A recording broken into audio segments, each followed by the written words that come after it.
You're listening to The Rob and Tristan Show. Today's episode's brought to you by Refbox. Refbox, keep your kids in bounds.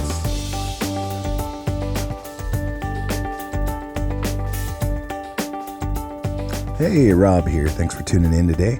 With me today, of course, is Mr. Tristan Bolton himself. And today we're going to be talking about the balance between protection and freedom when it comes to your kids online. This is kind of in the same vein as a couple of other topics, but we got the opportunity to talk to an expert today. He was nice enough to join us, and we asked him to tell us a little bit about himself. My name is Ellis Nicolson. I'm a registered psychotherapist and a registered marriage and family therapist. I've been in private practice for about 12 years, and typically I see a lot of couples. Couple work is my expertise in families, but I do see a lot of individuals for common struggles, depression, anxiety, self-esteem, grief, parenting, separation, divorce, those kinds of things. I'm married myself and have 2 young kids, and I live in the South Mississauga area. So that's Ellis Nicolson from the Ontario Association of Marriage and Family Therapists. So Rob, you had an opportunity to talk to him a little bit about kind of what his recommendations were, and we were really trying to answer the question about balance and protection, right? So how much can you let your kids roam free on the internet, and how much do you need to be watching over their shoulder? Obviously it differs depending on your parenting style and the age of your kids and what you let them do. So it was a very loaded question, but that was kind of the ultimate goal of having this discussion with Ellis. Yeah, and he was great to answer us the way he did. Right off the bat, the first question I had for him was just regarding, has the internet itself change the ways that families interact with each other? So this is what he had to say. Well, I think absolutely. I grew up in a generation where first time to use email was in my first year of university. So I remember times within the family, it was really centered around, I guess entertainment would be around the television, or more it was going out and playing with kids in the street or in the neighborhood, the apartment building.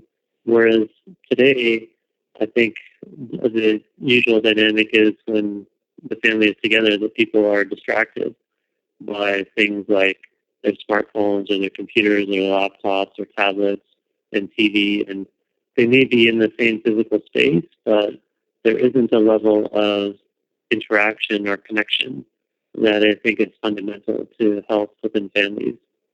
I think families are very distracted from whether it's being overburdened with stress, overtaxed with activities to do. I think there's just a lot of distractions within our culture. And I think because of that, I think loneliness is a big problem, and people feeling very empty and a lack of connection within, especially within the marital relationship. So that was Ellis Nicolson from the Ontario Association of Marriage and Family Therapists, and his perspective on how the internet has changed the family unit, really. But he brought up an interesting point. I'm curious, I haven't had a chance to talk to you about this. Do you have a policy around device use, right? I mean, what he's saying is that, I can see it sometimes for us too. Everybody just kind of gets in the living room, but everyone's in front of their device and no one's really talking or interacting with each other. Do you have timeouts for that, like where you're over supper or something like that? So I don't, although it's something I want to institute. I noticed the other night I had my whole family out for dinner, and we're all sitting at the table, and I think you had actually sent me a text message, and I quickly checked it and responded, and when I looked up, everyone else at the table was on a device, and I wanted to tell them, put the device down, we're out for dinner, but then I was like, but I was just on my device, so who am I to tell them that they can't touch their devices while we're here? So it's something I'm working towards, and definitely something I put a lot of thought into it. Some Sunday mornings, I'll be, sitting downstairs and I'll just kind of look up from my phone and realize that everyone in the house is on some sort of a tablet or phone at the same time. And it's actually kind of depressing. So it's definitely something I'm looking to implement. Yeah, and we had an expert on another episode that had talked about that as well, the paradox almost of how we're so connected, but ultimately a sense of loneliness. And he alludes that people are finding that in their marriage, right? Even my wife and I have had to say, hey, why don't we put it on the devices and go talk or go for a walk or whatever. It's just too easy to get zoned into it. So we don't have a policy. We do try to say no devices at dinner, but that's not a hard and fast rule. We do, especially considering the summer months when the weather's nicer, we do try to get outside more often and leave the devices at home. It's interesting what you're saying about going out for dinner and then when you respond to a text message, then all of a sudden you look up, everyone else is on. I've noticed that too. If all of a sudden I'm on my device, by the time I'm done doing whatever I was doing, everyone else is. It's like I've opened the can of worms, right? Yeah, So it's permission. yeah, just almost some self-control on it can almost help, I find, police the rest of the family and just kind of set it to, hey, we're all interacting together and not with the internet. So, and my kids are only being like 4 and 1, right? I mean, I think both my wife and I are a little surprised as to how invasive it is already at such a young age. Yeah, and your time's coming as they get older. Too, yeah, so. That's what I'm wondering. It's going to be even worse. So, I think it's easier to set those boundaries at the younger age. At least that's my opinion. I'm not sure how accurate it is, but yeah. They still see you as powerful. They don't know my power is slipping soon, right? That's right. So, yeah. So when it came to him, I got talking to him a little more about this very topic, and I think between the two of us, we ultimately ended up asking him, is there tactics for parents like us to find ways to interact with their kids more frequently without the distraction of technology? So here's what he had to say. Well, I think what's great about family is families have this opportunity to create their own culture about what they want their household to look like. I think the parents have to decide what they want their culture to be. And if being connected to their kids and to each other is important to them, then they've got to determine what that's going to look like and set the boundaries that they need to set with their kids. I'm a big proponent of making sure those devices are put away at key times.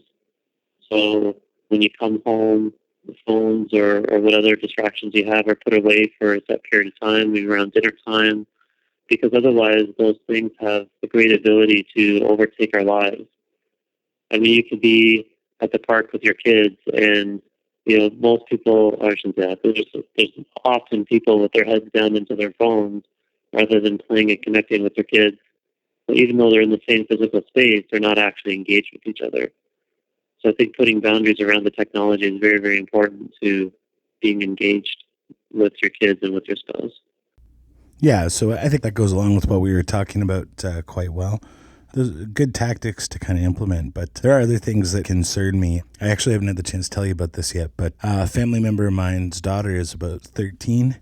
She's normally just playing on her phone. As far as they know, she's always been good, and he's pretty vigilant about checking in on things. And the other day, I guess his wife was taking a look at the daughter's phone and realized that she'd been in a very long text conversation with a guy who's now calling himself her boyfriend. And there was things in there like him saying, I'm at the back door, let me in, and all these different things. And, the kind of stuff that would make the hair stand on the back of your neck.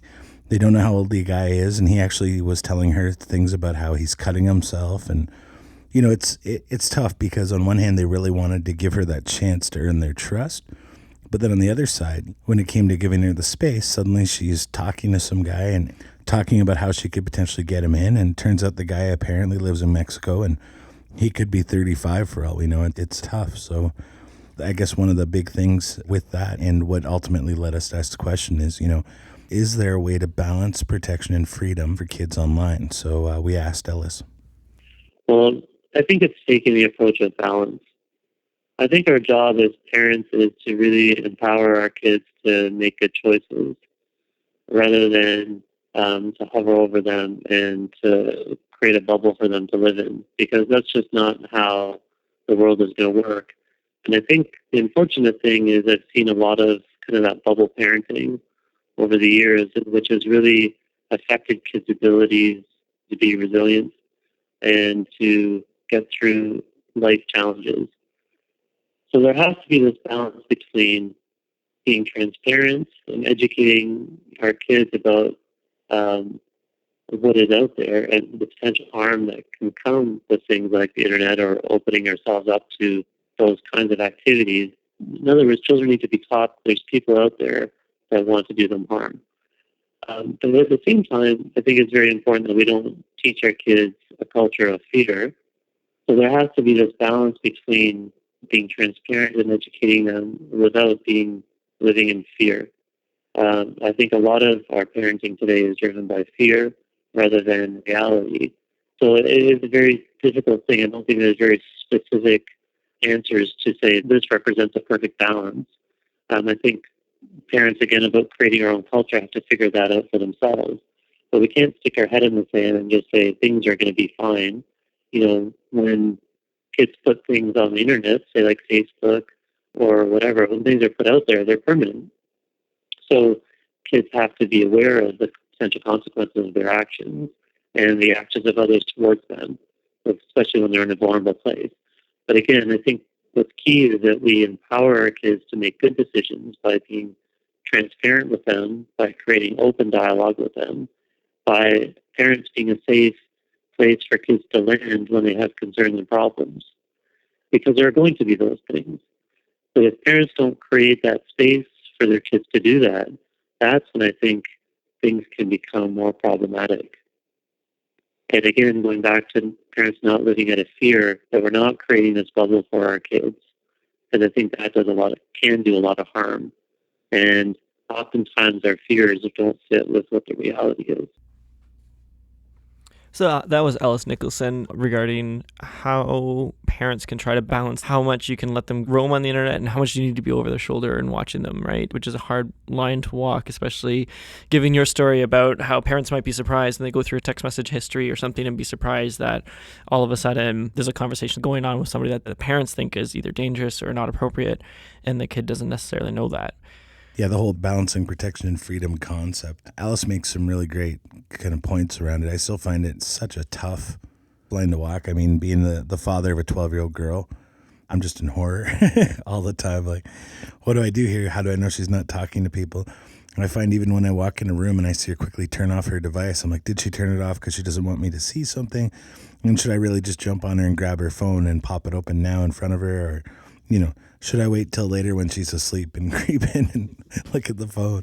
But yeah, it's tough. Obviously, he's a much more rational individual than I am. I'm sure down the road that's something you'll probably have to experience yourself to some extent. But being a master tech guy, you probably already have some device ready to go to Well, it's hard, and we've obviously covered that in other conversations about how much can you depend on technology and how much is your parenting style, and almost all the experts we've brought in, to be clear, I mean, you're a marketing expert, I'm a tech expert, we can speak to our world, and we've been bringing in experts that are outside of our world, so psychotherapists or just therapists in general, police, things like that, try to get a different perspective and inform parents about how the internet is affecting their kids and how they can be good parents with this threat always looming over them.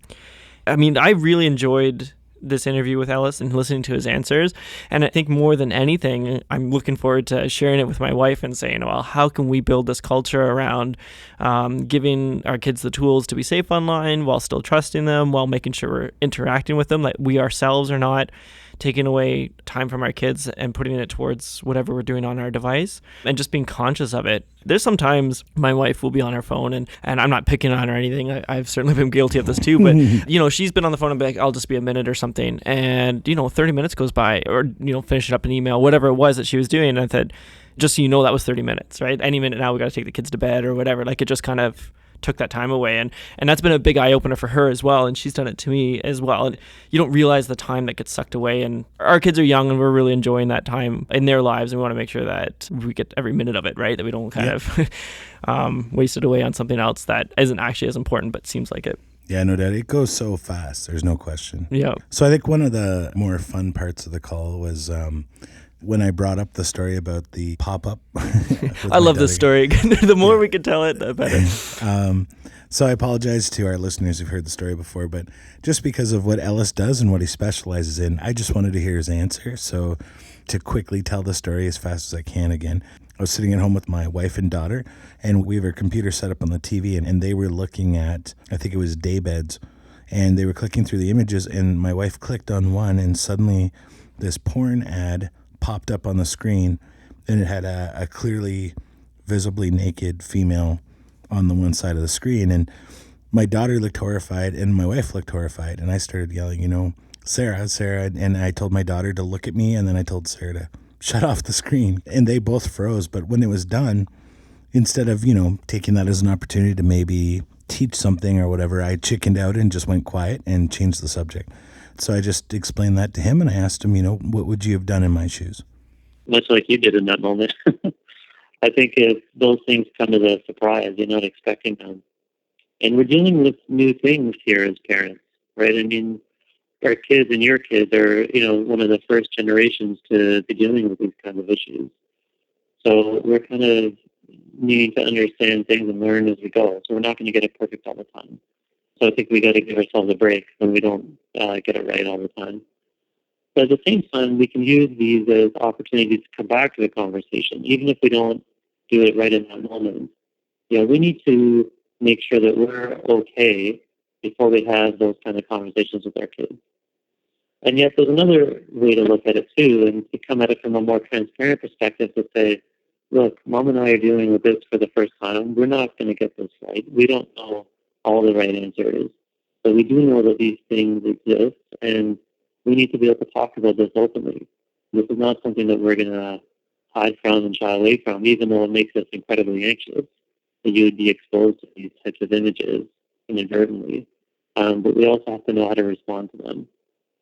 I think it's okay to be open and transparent with our lack of expertise, but at the same time, we have to come to some sort of place within ourselves where, even when it's uncomfortable and awkward, to know that we can talk about these things. And if we don't have the skills and tools to do that, that we can go and then talk to somebody to learn those, so that we do have the confidence to be able to talk about these things. When difficult things in life become secrets or they're ignored, that's when damage can be done. And that can be through a wide range of things. I think kids pick up on that. So I think when things are faced, when difficult things are faced, that's when we can work through them in a healthy way, and we can have some sort of resolution. And then kids know kind of where they stand and how to respond to these things when they come up again. Because the unfortunate reality is they're going to come up again, in whatever circumstance. It could be through a friend's phone when they're looking at images. It could be a text message one of our kids receives. It could be something they're exposed to in billboards or whatever other kind of medium. So we have to teach them how to respond to these circumstances. That was your interview with Ellis Nicolson from the Ontario Associations of Marriage and Family Therapists. And I'm sure that must be a comforting feeling, Rob, that he was saying that given his situation, if his wife was surfing the web with his daughter and then something had popped up on the screen, in this case it was a pornographic ad, that he's hoping giving you a little bit of permission to forgive yourself for just kind of freezing and not talking to your kids, because it's not the most comfortable. I'll tell a quick story and then we've got to go to a break, but just the other day, my son was on his iPad, and we typically say if he's on YouTube, somebody has to be looking over his shoulder. And it had been a while since we've been surprised by something on YouTube. And one of the reasons is because we have been controlling it and saying you can only watch these channels or those channels. And he's pretty good about adhering to that. We'll see how long that lasts. But anyway, so he's watching this one channel that we thought was good. But in fact, it was basically some games review. And the games that he was watching, this one review, was a very much adult game. And so I had stepped away for a moment, and then my wife came to me with the iPad paused on a screen that was a very inappropriate image. And she says to me, she says, I thought you were monitoring his YouTube. She was saying it kind of jokingly because, I had replied back, I'm like, this could have just as easily happened to you because we had trusted the channel. And it goes back to what we've said before about being vigilant, and we just let our guard down and trusted something on the internet that we really shouldn't have. And he's 4, and so it's kind of hard to explain to him why this image, it was a sexual image. So it was, how to explain to a 4-year-old why this is or is not appropriate. So we just said, you can't watch them anymore. And like I said, he's pretty good with that, but you kind of have to walk that line as they get older and older. And you do have to give more details about why it's not appropriate or have those conversations more regularly, which seems to be a common theme amongst the experts and their advice. We're going to take a quick break to mention our sponsor, RefBox. And then when we come back, we'll hear more of what Ellis has to say. Protect your children from the dangerous side of the internet. Introducing the RefBox. The RefBox filters all devices connected to your home network, tablets, Macs, PCs, and more. And there's no software installation needed. Simply plug in the box and your family is protected against adult content, extreme violence, and dangerous phishing sites. Learn more by visiting refbox.ca. That's refbox.ca. RefBox. Keep your kids in bounds. All right, we're back, and we've been talking today to our expert Ellis in regards to the balance between protection and freedom of your kids' use online and how, as parents, we can try to find ways to navigate that. So to continue the discussion, the next thing that I brought up with him was what would he specifically encourage parents to do to keep kids safe online? And this is what Ellis had to say. Well, I think just in terms of reasonable boundaries and safety, I think it's very important that, I know most people don't have a desktop today, but if there was, a family laptop or computer, I think, especially when kids are young, adolescents, I think it's very important that that's in an open space so that, parents can see what their kids are surfing and what they're doing. I think it's important that kids or parents have access to kids' social media up until, a certain age that they would deem as the child is responsible enough to manage it on their own. Again, I would go back to the point around transparency.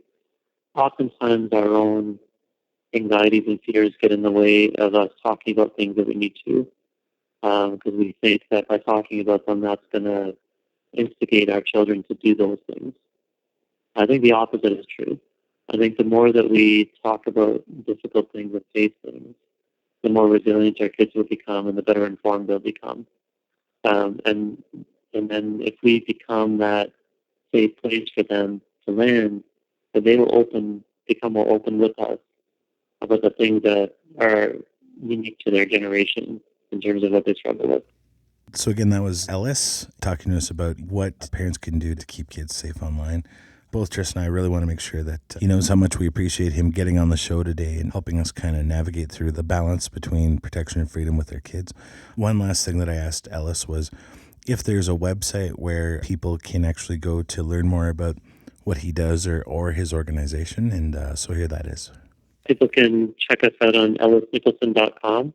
On there, I have a lot of information about the services, other therapists in the practice. It's a good resource site as well. I've posted some articles on there for people to look at. So hopefully if people take the time to look into it, that it'll be helpful for them in some way. So that was Ellis Nicolson and his website, ellisniccolson.com. We'll be sure to get that out. I heard this interview a little while ago when we were getting ready to record it for the show, and then again now, and there's a lot to digest there, right? There's still, like I said, I'm looking forward to sharing it with my wife and trying to implement ideas, especially the culture, right? He really drives home a certain culture and cultivating a relationship and interaction with your kids.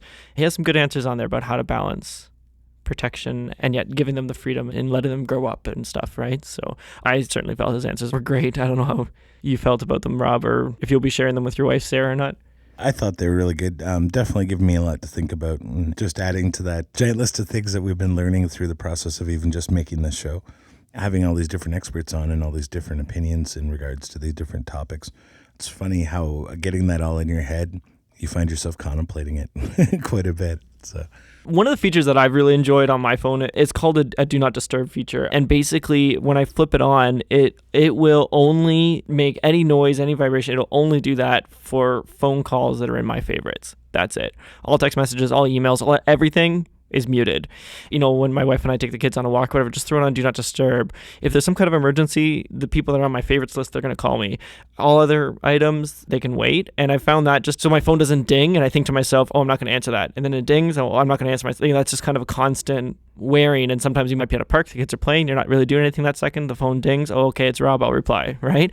I found that for me personally, that do not disturb feature to be really helpful to try to make sure that I'm interacting with my kids when I want to interact with my kids. So I guess that does bring in the question. So am I on your favorites list? You are, but only if you call me. All text messages are muted. Oh, there it is. I'm a tech guy and I've been asked a few times why I don't have a smartwatch. And a good friend of mine, actually, he works for Apple, working with the Apple Watch. And there's a certain appeal to that, to get a smartwatch. But I've chosen not to at this point because I just feel like I'm already trying to fend off my phone a lot, right? I don't need the notifications on my wrist. I believe you have one, though. I don't know how you find that. I grew up a Get Smart fan, watching TV shows with spies talking into their wristwatch.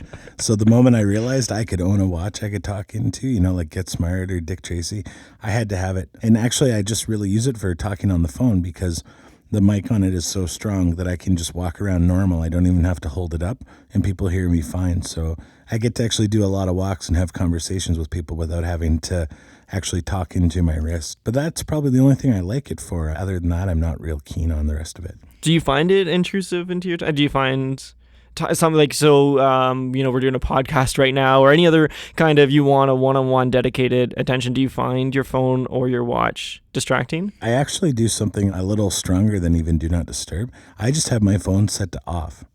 The only way anyone reaches me is when I notice them. I think there was a time where the technology constantly hitting me on all sides was giving me anxiety.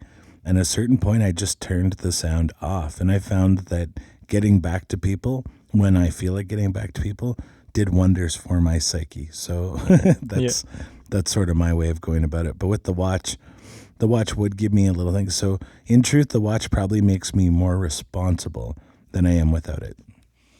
That's interesting. Yeah, I have certainly turned off, I mean, for instance, emails and stuff. No emails will ever ding and things. So I've certainly restricted the amount of dings, if you will, I'd get in general. I can't turn off my phone. I am responsible for some mission critical environments, but to be able to just turn it off to phone calls is nice because, you're only going to phone me if it's an emergency. So. Yep. All right. Well, we better start wrapping it up. We've been talking with Ellis Nicolson today. He joined us from Ontario Associations of Marriage and Family Therapists. He's been answering some great questions regarding balancing protecting your kids online and being vigilant and watching over the shoulder and maybe reading their messages to giving them as much freedom as they may want or as much freedom as he maybe advises and walking that fine line, right, which is different for every family and every child almost. So we really appreciate his time and his answers. Rob, did you have anything before we wrap up? I just want to say thank you to any of the parents who jumped in on our survey on Facebook. We were asking people about features they'd like to see for protection or assistance through things such as the Ref Box. We've been getting a lot of feedback, so I felt like it'd be a good time to just send a little shout out to them for taking the time. Yeah, for sure. Yeah, it helps us to try to navigate to where parents are maybe hitting a pain point with their parental styles and then the challenges of the internet, right? So. Yeah. All right, well, you've been listening to the Rob and Tristan Show, and I hope everybody has a good day.